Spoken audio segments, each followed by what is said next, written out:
ನಿಮ್ಮ ಹತ್ರ 3 ನಾಟಕ ಅದೇ ಅಂದಿರಲ್ಲ, ಆ 3 ಕೊಟ್ಬಿಡ್ರಿ, ರೊಕ್ಕ ಎಷ್ಟು ಬೇಕು ಹೇಳ್ರಿ ಅಂತ. ನೀವೆಷ್ಟು ಕೊಡ್ತೀರಿ ಹೇಳಿ?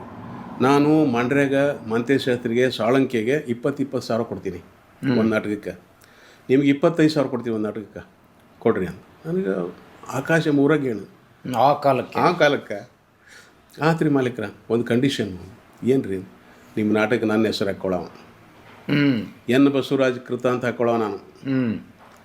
ಆಮೇಲೆ ನನಗೆ ಶಾಕ್ ಆಯ್ತು, ಮಾಲೀಕ್ರ ನಾನು ಹುಟ್ಟಿಸಿದ ಮಕ್ಕಳಿಗೆ ಇನ್ನೊಬ್ಬನ ತಂದೆ ಅಂತ ನಾನು ಹೇಳ್ಸಕ್ಕೆ ರೆಡಿ ಇಲ್ಲ, ಬೇಡ ನನ್ನ ಹೆಸರಲ್ಲಿ ಆಡೋದಾರ ಇವ್ರು ರೊಕ್ಕನ ಬೇಡ ಹಂಗೆ ಆಡ್ರಿ ಅಂದು. ಇಲ್ಲ ಇಲ್ಲ ಇಲ್ಲ ನೋಡೋದು ಆಗೋದಿಲ್ಲ ಅಂತಂದು, ಸರಿ ಅಂತ ಎದ್ದು ಬಂದೆ.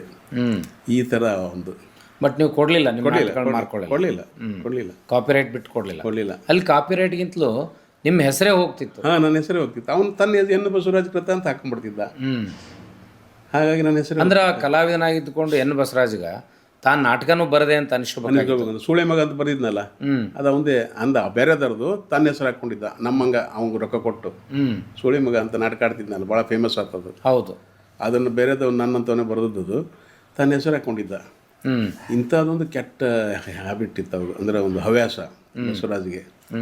ಆಮೇಲೆ ಬೇರೆ ಯಾರು ನಾಟಕ ಕಂಪ್ನಿ ಬೆಳೆಗೊಳ್ಬಾರ್ದು ಹಿಂಗೆ. ನಾ ರಾಣೆಬೆನ್ನೂರಿಗೆ ಒಂದು ನಾಟಕ ಕಂಪ್ನಿ ಮಾಡಿದ್ದೀನಿ ರೀ, ಅದ್ರ ಇತಿಹಾಸ ಆಮೇಲೆ ಹೇಳ್ತೀನಿ.